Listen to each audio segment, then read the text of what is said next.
పూరి జగన్నాథుడి ఆలయం పైన జెండాను ఒక గద్ద ఎత్తుకు వెళ్ళిన ఘటన అన్నది సోషల్ మీడియాలో వైరల్గా మారిన వీడియోగా అందరికీ తెలుసు. బట్ అయితే దాని వెనకాల ఎలాంటి కారణాలు ఉన్నాయి, నిజంగానే దీన్ని సంప్రదాయబద్ధమైన వాదులు కానివ్వండి, హిందుత్వవాదులు కానివ్వండి, దానికి ఒక మహిమను ఆపాదించే ప్రయత్నం చేస్తుంటే మరికొంతమంది మాత్రం దానికి ఒక శాస్త్రీయతను చెప్పే ప్రయత్నం చేస్తున్నారు. ఓవరాల్గా అది ఎందుకు జరిగింది, ఆ జరిగే క్రమంలో ఏం జరగబోతోంది అన్న అనుమానాలు రేకెత్తుతున్న వేళ దానికి సమాధానం వెతికే ప్రయత్నం చేద్దాము. ఈ సమాధానాన్ని మనము వెతికే క్రమంలో మనతో పాటు ప్రముఖ ఆధ్యాత్మికవేత్త అలాగే జ్యోతిష్ పండితులు ప్రదీప్ జోషి గారు మనతో పాటు స్టూడియోలో ఉన్నారు. ఒకసారి తను అడిగి తెలుసుకునే ప్రయత్నం చేద్దాం. నమస్కారం గురుగారు. శ్రీమాత్రే నమః. మనం చూస్తున్నాం ఇప్పుడంటే మనం గద్ద అన్న పదం వాడకూడదు, ఎందుకంటే గరుత్మంతుడు లేకపోతే గరుడ వాహనంగా విష్ణువుకి శ్రీ విష్ణువుగా ఉన్న వ్యక్తి, అలాంటిది ఆ గరుత్మంతుడు దాన్ని తీసుకెళ్ళడం కానివ్వండి, అంటే జెండాని ఎత్తుకెళ్లారు లేకపోతే జెండాని తీసుకెళ్లారు ఎలా అనుకున్నా సరే ఎవరికి వాళ్ళు దానికి ఒక విభిన్నమైన కోణాన్ని ఆపాదించే ప్రయత్నం చేస్తారు. మీరు దాన్ని ఎలా చూస్తారు, అసలు ఎందుకు అలా జరిగిందంటారు? శ్రీ గురుభ్యో నమః. శ్రీమాత్రే నమః. మీరు చెప్పింది ముమ్మాటికి నిజం. గరుత్మంతుడు అని పిలవాలి మనం. ఎందుకోసమంటే ఈ పక్షి శాస్త్రము అనేది ఒకటి ఉంటుంది మనకి. శ్రీమద్ భగవద్గీతలో కూడా శ్రీకృష్ణ పరమాత్ముడు నేను ఒక్కొక్క స్వరూపములో నేను ఉంటాను అని చెప్పి స్వామివారు చెప్పారు. పక్షుల్లో నేను గరుత్మంతుడిగా, సో పక్షుల్లో ఖగానాం వైనతేయోస్మి అని చెప్పారనమాట. అంటే ఎగిరేటువంటి పక్షుల్లో నేను వైనతేయుడిని, అంటే గరుత్మంతుడి స్వరూపంలో నేను ఉంటాను అని చెప్పి స్వామివారు చెప్పారు. ఇప్పుడు మనకి భారతదేశంలో ఉండేటువంటి మహాద్భుతమైన పుణ్యక్షేత్రాల్లో చూస్తే పూరి జగన్నాథుడి యొక్క స్వామివారి పుణ్యక్షేత్రం చాలా అద్భుతమైంది, మహిమగలిగింది. ఇప్పటికీ మనం అక్కడ చూస్తూనే ఉంటాం. పూరి జగన్నాథుని యొక్క దేవస్థానం పైన ఏ పక్షులు కూడా వాలవు అనేది వాస్తవం, ఇప్పటికీ మనం చూస్తాం. సో అక్కడ ఎక్కడి నుంచి చూస్తున్నా మనం ఆ యొక్క సుదర్శన చక్రం ఏదైతే ఉందో ఆ సుదర్శన చక్రం మనం ఎక్కడి నుంచి చూసినా మనల్ని చూస్తున్నట్టే ఉంటుంది. సో ఎన్నో మహిమలు ఉంటాయి. ఇంకోటి ఏంటంటే స్వామివారికి నైవేద్యం ఏదైతే మనం పెడతామో పూరి జగన్నాథ్లో స్వామివారికి, ఆ నైవేద్యం ఎప్పటికీ పాచిపోదు. ఆ నైవేద్యాన్ని స్వామివారి పెట్టిన నైవేద్యము ఏదైతే ఉంటుందో అది అందరు కూడా అక్కడ పక్కనే ఏదైతే నైరుతి దిశలో ఏం చేస్తారు అంటే పరిచి తర్వాత అందరికీ చిన్న చిన్న బ్యాగులో పెట్టి ప్రసాదంగా ఇస్తారు. అంటే అంత మహిమగల పుణ్యక్షేత్రం. ఇప్పుడు ఇదే గరుత్మంతుడు వేరే ఎక్కడనో ఒక చోట ఏదో దేవాలయం జెండా ఎత్తుకుపోతే నేను ఇక్కడికి రాను, అవసరం లేదు. మనకి ఆ క్షేత్రానికి ఒక మహిమ ఉంది, ఆ యొక్క శిఖరమునికి ఒక మహిమ ఉంది, ఆ జెండాకి కూడా ఒక మహిమ ఉంది. ప్రతిరోజు ఆ జెండాకి ఒక చాలా పుణ్యక్షేత్రానికి సంబంధించిన ఒక చాలా మహిమలు ఉంటాయి. ఇది మనకి జ్యోతిష్ శాస్త్రంలో శకున శాస్త్రంలో చెప్పారు. ఇది శకున శాస్త్రం రీత్యా మనం కనుక చూస్తే మనం ఒక పాస్ట్కి వెళ్దాం. ఎందుకోసం అంటే అది ఒక ఇన్సిడెంట్ జరిగింది అని అంటే మనం గతంలో ఏదైనా ఇన్సిడెంట్ జరిగితే దాన్ని బట్టి మనం ఇప్పుడు అది జరుగుతుంది ఇలా జరగవచ్చు అని మనము ఒక ఎస్టిమేషన్ వేసుకోవచ్చు, ఒక అనుమానం అనేది మనం తీసుకోవచ్చు. గతంలో అంటే కురుక్షేత్ర యుద్ధానికి సంబంధించిన పరిస్థితుల్లో ఏంటంటే ఇదే జరుగుతుంది. ఏదైతే కురుక్షేత్ర యుద్ధానికి మొదలు శ్రీకృష్ణుల వారు సంధికి వస్తారు. అప్పుడు సంధికి వచ్చి సంధి అడుగుతారు, 5 ఊళ్ళు ఇవ్వు చాలు, ఇంకేం అవసరం లేదు, ఈ యుద్ధం వద్దు, ఏమొద్దు, 5 ఊళ్ళు ఇచ్చేసేయు, వాళ్ళకి వాళ్ళు ఉంటారు, మీకు మీరు ఉండండి అని చక్కగా చెప్పడానికి కృష్ణుడు వస్తాడు. కానీ వినరు వాళ్ళు. విననప్పుడు ఏం జరుగుతుంది అని అంటే యుద్ధం మొదలవుతుంది. కృష్ణుని ఎప్పుడైతే బంధించారో కృష్ణుల వారు విడిపించుకొని తర్వాత వెళ్ళిపోతారు కృష్ణుల వారు. కానీ ఆ రోజు రాత్రి సంఘటన ఏంది అంటే కనుక ఒక గరుత్మంతుడు, ఒక గరుడ పక్షి వచ్చి కురుక్షేత్రం యొక్క జెండాను ఎత్తుకొని వెళ్ళిపోతుంది, విరిగిపోతుంది, జెండా విరిగిపోతుంది. ఇది కురుక్షేత్రానికి సంబంధించిన ప్రధానమైనటువంటి జెండా పతాకము విరిగిపోతుంది, ఎగిరి తీసుకొని వెళ్ళిపోతుంది అనమాట. నక్కలు బాగా అరుస్తాయి, భూమి కంపిస్తుంది. సో ఇది జరిగితే ఏమని అంటే శకునము. అప్పుడు దుర్యోధనుడే తన నోటితో అంటాడు, నేను శకునాలు సరిగ్గా చూడట్లేదు అని ధృతరాష్ట్రుడు అంటూ ఉంటాడు అనమాట. సో ఏదో జరగబోతుంది, మనకి కీడు జరగబోతున్నట్టుంది అని చెప్పేసి అంటే దుర్యోధనుడు లెక్క చేయడు. ఓకే, ఇప్పుడు ఏమేమి చెప్పాను నేను? భూకంపం ఒకటి, ఏంటి పతాకం ఎత్తుకుపోవడం ఒకటి, తర్వాత నక్కల అరుపు ఒకటి. ఇప్పుడు ఎట్లా మనం అడవులు చంపేశాం కాబట్టి ఇక నక్కలు ఎక్కడ లేవు, బతికించడం కూడా లేవు. ఆ నక్కలు ఎక్కడో మన గోటికాడనే ఉన్నాయి అన్నమాట. నక్కలు మన దేశ విద్రోహ శక్తులే నక్కలు. ఆ నక్కలు అరుస్తూ ఉన్నాయి, మన దేశాన్ని నాశనం చేయడానికి కొన్ని నక్కలు ఈ మధ్య గట్టిగా అరుస్తున్నాయి, మీడియాలో అరుస్తున్నాయి. సో మన దేశ సమగ్రతను కాపాడడానికి భారతదేశంలో చట్టాలు కొన్ని రూపొందిస్తే కొన్ని నక్కలు అరుస్తున్నాయి, ఆ నక్కలు కనిపించాయి. తర్వాత ఏమైంది, భూమి కూడా కంపించింది. మొన్న మధ్య మన భాగ్యనగరంలో కూడా లైట్గా భూకంపం వచ్చింది, భూమి కంపించింది, కానీ చాలామందికి తెలియదు. భూమి కంపించింది, భాగ్యనగరంలో కంపించింది, మనకి ఎక్కడక్కడ భూకంపాలు అయితే జరిగాయి. సో చూస్తున్నాం ఈ గత 15 రోజులు ఏది షష్టగ్రహ కూటమి, దీన్నే షడ్గ్రహ కూటమి అంటాం. అవును. ఈ షడ్గ్రహ కూటమి వచ్చినప్పటి నుంచి అంటే ఏప్రిల్ 28వ తారీఖు నుంచి షడ్గ్రహ కూటమి నుంచి ఇప్పుడు కంటిన్యూస్గా చూస్తున్నాం. ఎవ్రీ డే స్టాక్ మార్కెట్ పడిపోయింది, ట్రేడ్ వార్ స్టార్ట్ అయింది, చూస్తూనే ఉన్నాం. లైఫ్ టైం ఇప్పటిదాకా చూడనంత ట్రేడ్ వార్ స్టార్ట్ అయింది. ఎన్ని 30 లక్షల కోట్లు ఆవిరైపోయి ఎటు అయిపోయి ఎవరికి తెలియదు. ట్రేడ్ వార్ స్టార్ట్ అయింది, భూకంపాలు వచ్చాయి, జనాలు ఎంతమందో చనిపోయారు. ఈ సందర్భం లోపల భారతదేశంలో సరికొత్త చట్టం వచ్చింది. అది భారతదేశ సమగ్రతను కాపాడడానికి వచ్చింది, కానీ చాలామందికి ఆ చట్టం గురించి తెలియదు. కొన్ని నక్కలు అరుస్తూ ఉన్నాయి అన్నమాట, ఈ చట్టం కరెక్ట్ కాదు అని చెప్పి. చూడండి, మనం జీవితకాలంలో మనం చూస్తూనే ఉన్నాం. ఏంటి, ఔరంగజేబు దగ్గర నుంచి మన భారతదేశం మీద దండయాత్రలు జరుగుతూ ఉన్నాయి, వాళ్ళు వస్తున్నారు, యుద్ధాలు చేస్తున్నారు. ఎవరికైనా బాగుపడ్డా అంటే ఎవడు బాగుపడలే, కొట్లాటలు జరుగుతూనే ఉన్నాయి, ఎవడు బాగుపడ్డాడు, ఎవడు బాగుపడలే. సో ఇది ఖచ్చితంగా అపశకునం అని మీరు అంటున్నారు. అయితే ఇంకొక విషయాన్ని నేను మీకు గుర్తు చేస్తాను. 2020లో ఇలాగే అక్కడ జెండా తగలబడిన తర్వాతనే కరోనా వచ్చింది, కోట్లాది మంది అప్పుడు చనిపోయిన విషయం కూడా మనందరూ తెలుసు. అది కూడా గతంలో అపశకునంగా భావించారు, ఇప్పుడు మరొకసారి జరిగింది. సో ఈ రెండింటికి ఏమన్నా మనము సంబంధాన్ని చూడాలంటారా? ఎందుకంటే అది ఒక సిగ్నలింగ్గా ఏమన్నా వాడుతున్నారా? దేవుడు ఒక సూచన ఇచ్చే ప్రయత్నం చేస్తున్నారా జెండా ద్వారా? అదే కదా శకున శాస్త్రం అంటే. శకునం అంటే ఏంటంటే అనుమానం. సో అనుమానం అంటే ఒకటి చెప్పడం అన్నమాట. డెఫినెట్లీ శకునం అంటే ఒక సిగ్నల్ ఇవ్వడం అన్నమాట. ఇప్పుడు నేను ఇది జరుగుతున్నది ఎందుకోసం అంటే, ఇది 1972లో ఇందిరాగాంధీ గారి సమస్యలు ఆ సందర్భంలో కూడా ఇదే జరిగింది, పూరిలో జరిగింది కాబట్టి అప్పుడు ఎమర్జెన్సీ వచ్చింది. ఇప్పుడు మళ్ళీ కూడా భారతదేశానికి ఎమర్జెన్సీ వచ్చే సిచ్యువేషన్స్ ఇక్కడ ఉంటాయి. మెయిన్గా ఏంటంటే ఈ సిమ్టమ్ ఏదైతే మనకి ఇది కనిపిస్తుందో, ఇది మనకి ఇస్తున్న సిమ్టమ్ ఏంటంటే భారతదేశము యొక్క సమగ్రతకి సమైక్యతకి భంగుపాటు ఇక్కడ జరగబోతుంది. దుర్మార్గులు మన మధ్య మనకి గొడవలు పెడతారు ఇప్పుడు. సో ఇది మనకి భగవంతుడు సూచనిచ్చాడు. ఇప్పుడు భారతీయులందరూ సమైక్యంగా ఉండవలసిన సమయం ఇది రాంగ్ టైం. ఎందుకోసమంటే ఇప్పుడు కరెన్సీ రేట్ పెరిగిపోయింది, భారతదేశంలో ఆర్థిక మాంద్యం వస్తుంది. ఎందుకోసమంటే మన దగ్గర ఉండేది కరెన్సీ వాల్యూ తోటే కదా ఏదైనా. సో ఆర్థిక మాంద్యం ఏర్పడే అవకాశాలు ఎక్కువగా కనిపిస్తున్నాయి. సో ఇప్పుడు ఈ దేశము లోపల భారతదేశ సమైక్యతని గనక భంగుపరిస్తే ఇక డివైడ్ అండ్ రోలు మనం ఈరోజే చూసాము. డిఎంకే ఏదైతే తమిళనాడు ముఖ్యమంత్రి గారు ఏమంటున్నారు, మీకు ₹1 ఇస్తే మీరు మాకు 29 పైసలు ఇస్తారా, మా రాష్ట్రం మాకే కావాలి. డిఎంకే పార్టీ వాళ్ళు స్టార్ట్ చేశారు. So divide and rule start అవుతుంది. సో మీరు ఇలా అంటున్నారు, కానీ కొద్దిమంది చెప్తున్నది విశ్వవ్యాప్తం అవుతోంది, అందుకనే దానికి ఒక సూచికగానే గరుడ పక్షి ఇవాళ దాన్ని తీసుకొని సముద్రం వైపు వెళ్ళింది. అంటే ఆ బౌండరీస్ను దాటి హిందుత్వాన్ని విశ్వవ్యాప్తం చేయడం కానివ్వండి, భారతీయతను విశ్వవ్యాప్తం చేయడానికి అదొక సూచికగా కూడా మీరు గమనించాలి అనేది కొంతమంది అంటున్నారు. అటువైపుకి ఏమైనా ఆలోచించాల్సిన అవసరం ఉందంటారా? ఇప్పుడు హిందుత్వము అనేది కాదు ఇక్కడ మనం ఆలోచించింది. అంటే నా దృష్టిలో హిందుత్వం అంటే ఎవరైతే కనుక 10 మందికి అన్నం పెడుతున్నారు, 10 మంది మీద జాలి దయ చూపిస్తున్నారు అంటే వాళ్ళందరూ హిందువులే. ఎవరు అన్నం పెట్టే ప్రతి ఒక్కడు, దానం చేసే ప్రతి ఒక్కడు, జాలి దయ ఉన్న ప్రతి ఒక్కడు హిందువులే. అధర్మాన్ని ఖండించేటువంటి ఏదైతే అన్యాయాన్ని ఖండించే ప్రతి ఒక్కడు హిందువే నా దృష్టిలో అయితే కనుక. నేను చెప్పేది ఏంటంటే ఇది సంకేతం, ఇది వరల్డ్ వార్కి సంబంధించిన సంకేతం. ఇది ఇప్పుడు ఆల్రెడీ ట్రేడ్ వార్ స్టార్ట్ అయింది. సో భవిష్యత్తులో ఇది వరల్డ్ వార్కి సంకేతంగా వెళ్ళబోతుంది. అందులోపల మన దేశాన్ని గనక చూస్తే కనుక ధర్మ సంకటం అయితే రాబోతుంది, ధర్మ యుద్ధం అయితే రాబోతుంది. ఈ విషయంలో మాత్రం ప్రజలు చాలా అప్రమత్తంగా ఉండాలి. ఇంకోటి ఏంటంటే ఇప్పుడు మే 15 వరకు ఇది క్రూషియల్ టైం. ఇప్పుడు ఈ సిమ్టమ్ ఏదైతే ఉందో ఇది ఎప్పుడైతే జరిగిందో దీని నుంచి 48 రోజుల వరకు క్రూషియల్ టైం అనేది ఉంటుంది. కాబట్టి సునామీలు కూడా రావచ్చు, భూకంపాలు కూడా రావచ్చు. కాబట్టి భారతీయులు మాత్రం ఇప్పుడు అందరు నేను చెప్తున్నది ఏంటి, భారతీయులు అంటే భారతదేశంలో పుట్టిన ప్రతి ఒక్కరూ భారతీయులే. సో నీ కులం ఏంది, మతం ఏంది కాదు, నేను చెప్తున్నది భారతీయులందరికీ సమగ్రతను సమైక్యతను ఇప్పుడు పాటించండి. సమైక్యత ఉండాలి. ఇది మన దేశం, ఇది మన చట్టం, మన చట్టాలు మనం గౌరవించాలి, మన దేశాన్ని మనమే కాపాడుకోవాలి. మన దేశం మీద వేరేవాడెవడో వచ్చి ఏదో చెప్పారు అని చెప్పి మనలో మనం కొట్లాడుకోవద్దు. ఇది మెయిన్గా చెప్తున్నా. ఎందుకోసమంటే భవిష్యత్తులో జరగబోయేదే అది. జ్యోతిష్ శాస్త్రం అంటే ఏంటి అంటే భవిష్యత్తు ఏం జరగబోతుందో చెప్పడమే జ్యోతిష పండితుడి యొక్క ముఖ్య ప్రధాన లక్ష్యం. ప్రజల్ని కాపాడాలి, శాంతి భద్రతల్ని కాపాడాలి, ప్రజలకి ఏ అనర్థం జరగొద్దు. సో గతంలో ఇదే జరిగింది. ఇలాంటి ఇన్సిడెంట్ జరిగినప్పుడే కాశ్మీర్లో జెనోసైడ్ అయింది.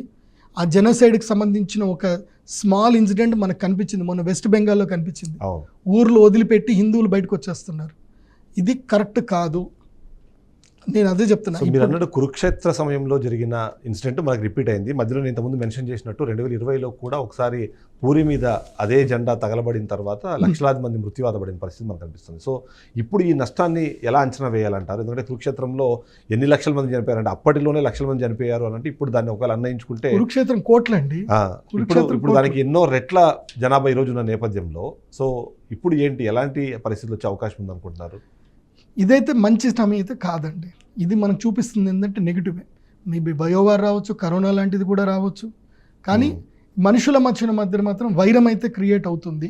మనుషుల మధ్యన వైరం క్రియేట్ అవుతుంది. అది క్రియేట్ అవ్వకుండా జాగ్రత్త పడాల్సిన బాధ్యత మాత్రం ప్రభుత్వాదే. సో ఇదైతే మంచిదైతే కాదండి, గుడ్ సిమ్టమ్ అయితే కాదు. కానీ ఒక చెడు జరిగిందంటే మళ్ళీ మంచి జరుగుతుంది. ఎందుకోసం అంటే ప్రజలు అలర్ట్ అవుతారు. ఒక చెడు జరిగినప్పుడు వాళ్ళు ఏది చెడు అని తెలుసుకొని మంచి వైపు ప్రయాణం చేస్తారు. సో అది కూడా ఒక మంచి జరుగుతుంది. కానీ జూలై వరకు అందరూ ఓపికగా ఉండాలి. మే 15 వరకు అయితే క్రూషియల్గా ఉంటుంది. మే 15 నుంచి జూలై వరకు కూడా మనకి ఈ ఆర్థిక మాంద్యం రావడము, గొడవలు ఎక్కువగా జరగడము, మనస్పర్ధలు రావడము, ఇవన్నీ కూడా ఇప్పుడు జరుగుతాయి. కాబట్టి ప్రజలు ప్రశాంతంగా ఉంటే మంచిది, కానీ అది జరగదు. అయితే పూరి అనేది మరి మీరు అన్నట్టుగా మహిమాన్వితం, ఎక్కడా లేని చాలా విషయాలు అక్కడ మనకు జరుగుతుంటాయి. మనం మొదలు పెడితే విగ్రహం దగ్గర నుంచి ప్రారంభిస్తే ప్రతి ఒక్కటి కూడా అక్కడ స్పెషలే. సో ఈ సిమ్టమ్ అంటే ఈ సూచన ఇవ్వడానికి పూరికి సంబంధించిన జెండానే అంటే ఎంచుకోవడానికి ఏమైనా ప్రత్యేకమైన కారణాలు మీరు ఏమైనా చూస్తున్నారా? ఎస్, ఎందుకోసం అంటే మన భారతదేశంలో 4 ప్రధాన పుణ్యక్షేత్రాలు ఉంటాయి. తూర్పు వైపు ఒక పుణ్యక్షేత్రం ఏది అనంటే, తూర్పు వైపు భాగంలో పుణ్యక్షేత్రం ఏది అంటే పూరి జగన్నాథ స్వామి. సో తూర్పు వైపు ఏముంటాయి చెప్పండి? ప్రదేశాలన్నీ మనకి ఏషియన్ కంట్రీస్ మొత్తం కూడా, చైనా ఇవన్నీ కూడా తూర్పు వైపే. మనం వెస్ట్ బెంగాల్ వేసుకున్న తర్వాత ఒడిస్సా వేసుకుని ఇవన్నీ తూర్పు వైపే. అదే మనము పశ్చిమం వైపు వెళ్ళామనుకోండి, ద్వారకా క్షేత్రం చాలా గొప్పది. ద్వారకా క్షేత్రం. ఉత్తరం వైపు వెళ్ళారే అనుకోండి, బద్రీ పుణ్యక్షేత్రం ఉత్తరం వైపు వెళ్తాం. అదే దక్షిణం వైపు వచ్చామనుకోండి, రామేశ్వరం. సో ఇప్పుడు మనకి నెగిటివ్లు 2 ప్లేస్లోకి వచ్చాయి. ఏది తూర్పు వైపు వచ్చింది, దక్షిణం వైపు 2 నెగిటివ్స్ ఉన్నాయి. ఇప్పుడు మీకు చాలా తెలియదేమో, రామేశ్వరంలో కూడా సముద్రము దాదాపుగా 300 మీటర్లు వెనక్కి వెళ్ళిపోయింది. ఇప్పుడు సముద్రం రామేశ్వరంలో మొన్న జరిగింది ఇది ఇన్సిడెంట్. 300 మీటర్ల సముద్రం వెనక్కి వెళ్ళింది. సో సౌత్కి అండ్ ఈస్ట్ వైపు ఏదైతే కనుక నెగిటివ్ రాబోతుంది, సౌత్ మరియు ఈస్ట్ ఈ 2 ప్లేస్లో నెగిటివ్ ఎక్కువగా రాబోతుంది. సో ఈస్ట్ వైపు అంటే ఇప్పుడు మనం ఏదైతే వెస్ట్ బెంగాల్ అని ఏదైతే అంటున్నామో అది ఈస్ట్ వైపు, ఈస్ట్ కోస్టల్ ఏరియానే. సో ఇప్పుడు అక్కడ నుంచి బిగినింగ్ అయింది, అది సౌత్ వరకు కంటిన్యూ అవుతుంది. సో రేపు భవిష్యత్తులో ఏ ప్రాంతాలు ఎఫెక్ట్ అవ్వబోతున్నాయి కూడా నేను చెప్తున్నా. మెయిన్గా వెస్ట్ బెంగాల్ ఒకటి ఎఫెక్ట్ అవుతుంది, తర్వాత కేరళ చాలా ఎఫెక్ట్ అవుతుంది. దెన్ అది తమిళనాడుకి రీచ్ అవుతుంది. సో అది మన తెలంగాణకు కూడా రీచ్ అయ్యే అవకాశం ఉంటుంది, కానీ తెలంగాణలో తక్కువ. కానీ హైయెస్ట్ ఇంపాక్టబుల్ ఏరియాస్ అయితే సౌత్ కోస్ట్, ఏదైతే ఈస్ట్ కోస్ట్ ఏరియాస్ ఏవైతే ఉన్నాయో ఆ ఏరియాస్ అన్ని కూడా ఇంపాక్ట్ అవుతాయి. అండ్ చైనా కూడా ఇంపాక్ట్ అవుతుంది. వరల్డ్లో కనుక చూస్తే China will get very impact, చాలా ఇంపాక్ట్ అవుతుంది. చైనాలో కూడా ఇంటర్నల్ వార్ స్టార్ట్ అయిపోతుంది. సో మీరు చెప్పిన 3 రాష్ట్రాలు కూడా ఇవాళ బీజేపీ అక్కడ అధికారంలోకి వచ్చే అవకాశం లేదు అనే విధంగా మాట్లాడేలాంటి రాష్ట్రాలు 3 అంటే పొలిటిసైజ్ చేయడం అని కాదు, రాజకీయంగా చూసినప్పుడు అటు వెస్ట్ బెంగాల్లో మమతా బెనర్జీ కానివ్వండి, కింద అంటే కమ్యూనిస్ట్ పార్టీ కానివ్వండి, ఇప్పుడు అక్కడ డిఎంకే పార్టీ కానివ్వండి, చాలా స్ట్రాంగ్ హోల్డ్ ఉన్న పార్టీలు, బీజేపీకి వ్యతిరేకంగా పనిచేస్తున్న పార్టీలు.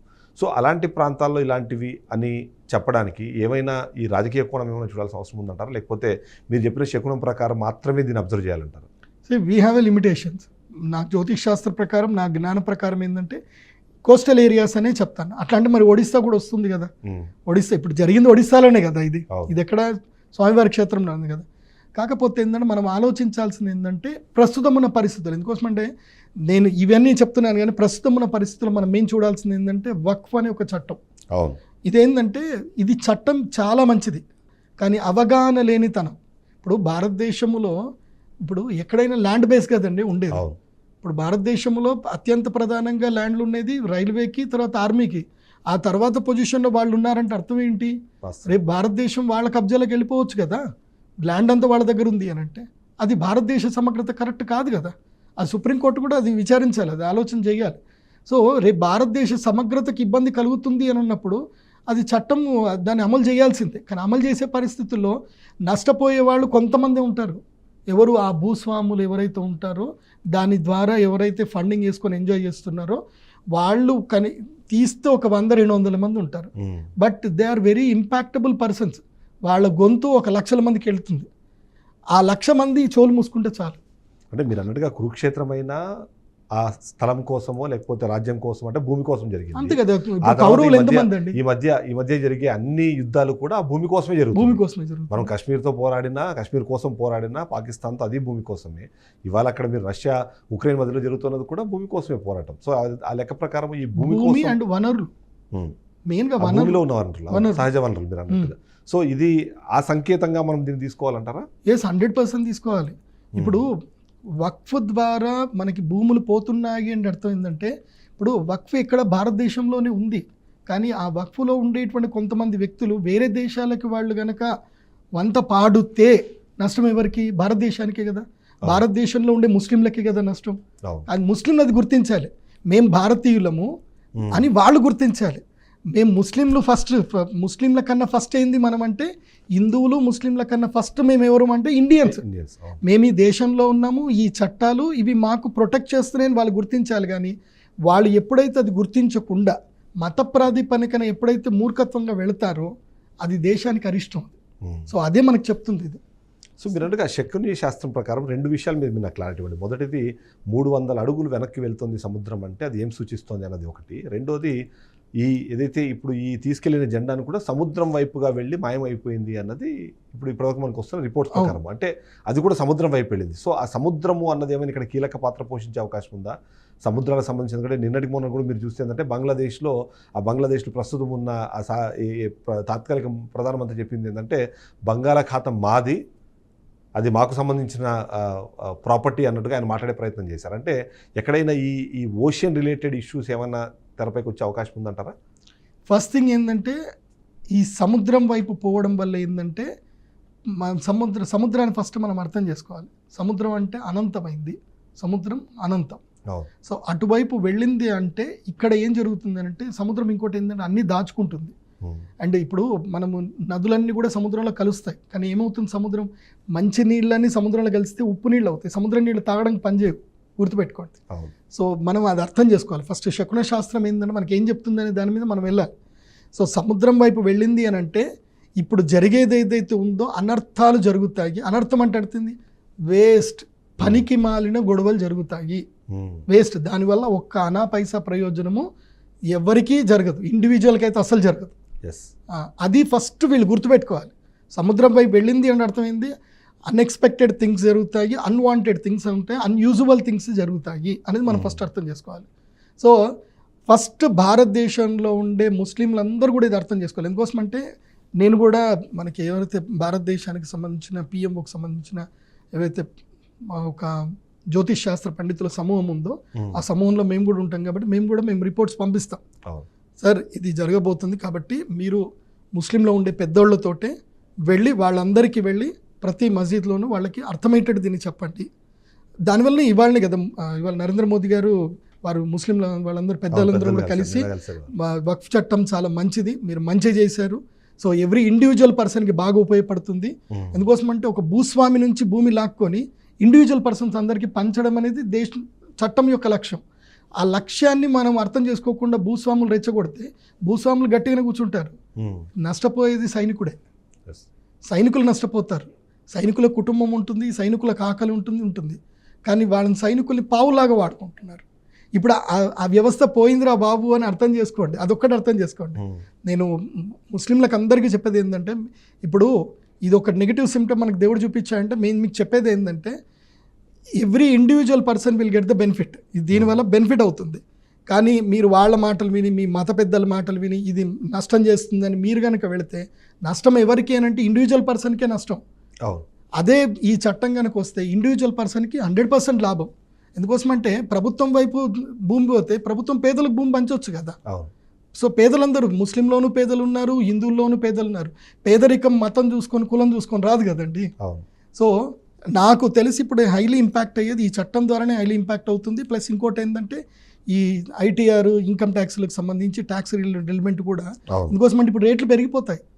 ఇప్పుడు ఈ సిమ్టమ్ కూడా ఏంటంటే సముద్రం వైపు పోయింది అంటే ఓవర్సీస్ ఏదైతే ఉందో అది ఇంపాక్ట్ పడుతుంది. ఇప్పుడు ట్రంప్ నియమించేటువంటి ఇవి కానివ్వండి, స్టాక్ మార్కెట్ కుదేలవ్వడం కానివ్వండి, గోల్డ్ రేట్ పెరగడం కానివ్వండి, డాలర్ రేట్ పెరిగిపోయింది, ఇప్పుడు రూపాయి రేటు తగ్గిపోయింది. సో విదేశీ మారక ద్రవ్యాలు తగ్గిపోయినప్పుడు ఆటోమేటిక్గా రేట్లు పెరిగిపోతాయి, పప్పుల రేట్లు పెరిగిపోతాయి, దినుసుల రేట్లు అన్ని రేట్లు పెరిగిపోతాయి, ఎలక్ట్రానిక్ వస్తువుల రేట్లు అయితే ఇంకా పెరిగిపోతాయి, ఇప్పుడు కార్ల రేట్లు పెరుగుతాయి, దాని మీద ట్యాక్స్ రేట్లు పెరుగుతాయి.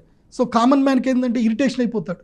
ఎస్, కానీ ఇదే సందర్భంలో అంటే ఆ రోజు బాగా తుఫాన్ ఉంది, గట్టిగా గాలులు వీస్తున్నాయి. అంతేకాకుండా ఈ గద్దలకు స్వాభావికంగా కూడా ఏదైనా గాలులు ఎగురుతున్నప్పుడు దాన్ని ఆహారం అనుకొని తీసుకెళ్లే ప్రయత్నం చేస్తాయి. దానికి ఇప్పుడు ఇలాంటి హిందుత్వవాదులు లేకపోతే ఎవరైతే వీళ్ళు ఉన్నారో దాన్ని అనుకూలంగా మార్చుకునే ప్రయత్నం చేస్తున్నారు, తద్వారా జనాల్ని భయపెట్టే ప్రయత్నం చేస్తున్నారు అనేది ఒక వాదన తెప్పించారు. ఇది హిందుత్వము కాదు, ఏమి కాదు. నా దృష్టిలో భగవంతుడు అనేటివాడికి అందరూ సమానమే. సూర్యుడు నేను పలానా ఇంటికే వస్తానని చెప్పడు కదా, భగవంతుడు అందరికీ సమానమే. ఈ సిమ్టమ్ ఏంటంటే మానవాళికి కీడు అని చెప్తున్నారు. ఇది మానవాళికి మేలు కీడు, మానవాళికి అని ఆలోచించండి. హిందువులు ముస్లింలు కాదు, మానవాళికి. ఎందుకోసమంటే నా దృష్టిలో ఆకలి ముస్లింలకైనా ఆకలి ఉంటుంది, హిందువులకైనా ఆకలి ఉంటుంది. కాబట్టి కులము హిందుత్వం దీనికి ఆపాదించకండి. సో ఇది మానవాళికి హానికారము, బాగా గుర్తుపెట్టండి. మానవాళికి మంచిది కాదు, భారతదేశ సమగ్రతకి ఇది మంచిది కాదు అని చూపిస్తుంది. సో ఇప్పుడు అందరు పేషెన్స్ ఉండాలి, ఇప్పుడు ఐక్యత చూపించాలి. వీఆర్ ట్రూ ఇండియన్స్ అని మనం చూపించుకోవాలి. ఇప్పుడు బల్లగుద్ది చూపించాలి, ఇప్పుడు హమ్ సాత్ సాత్ అయినా అందరూ చూపించాలి. అది అందరూ దీనికి విరుగుడు ఏంటి? ఎందుకంటే దీంట్లో మనకైతే అర్థమవుతుంది నష్టం జరిగిపోతుంది, అది మానవాళికి మొత్తం జరుగుతుంది అనుకున్నప్పుడు ఖచ్చితంగా విరుగుడు లేకపోతే దానికి ఏదో ఒక పరిహారం అన్నది సూచించాల్సిన అవసరం ఉన్నప్పుడు ఏం పరిహారం మీరు సూచిస్తారు, దాన్ని ఎవరు పాటించాలంటారు? ఫస్ట్ పరిహారం ఏంటంటే ఇది ట్రూ ఫ్యాక్ట్ తెలుసుకొని అందరు రియలైజ్ అవ్వాలి. సో పేషెన్స్గా ఉండాలి, రూమర్స్ నమ్మొద్దు, అనవసరంగా దీని ఒక వార్ క్రియేట్ చేయకూడదు. ఇది ఫస్ట్ రెమెడీ. సెకండ్ రెమెడీ ఏంటంటే everyone believe in their god. మీ యొక్క భగవంతుడిని మీరు నమ్మండి, మీ యొక్క శక్తిని మీరు నమ్మండి. మనము మన జీవితంలో మన శక్తి నమ్ముకొనే మనం బతకాలి తప్ప ఎవడో ఒక్కడు వచ్చి మన జీవితాలు బాగు చేస్తాడని మనం ఎప్పుడూ అనుకోకూడదు. అది భ్రమ మాత్రమే. మన నాయకుడు వచ్చి మనకేదో ఒరిగి పెడతాడు అనుకుంటే అది భ్రమ, అది తప్పది. నీ ఇండివిజువల్ ఎర్నింగ్స్, నీ స్కిల్స్, నీ యొక్క పర్సనాలిటీయే నీ కుటుంబాన్ని కాపాడుతుంది, నిన్ను కాపాడుతుంది. దెన్ దేశాన్ని నువ్వు కాపాడగలుగుతావు. ఇది బాగా గుర్తుపెట్టుకోవాలి. సో నేను సనాతన ధర్మరీత్యా నేను రిప్రజెంట్ కాబట్టి నేను మీకు చెప్పేది ఏంటంటే మెయిన్గా అన్నదానాలు చేయండి. మా వరకు మేము యజ్ఞయాగాదులు చేస్తాము, మీ వరకు ఏవైతే శాంతులు ఉంటాయో, మీ యొక్క ధర్మం ప్రకారం ఏవైతే శాంతులు ఉన్నాయో మీరు చెయ్యండి. మీ ధర్మంలో, మీ ఆచారంలో, మీ సాంప్రదాయంలో సో నెగిటివ్ జరగకూడదు, మన దేశానికి నెగిటివ్ జరగకూడదు, ఏం చేయాలో అది చేయండి. థ్యాంక్ యూ ప్రదీప్ జోషి గారు.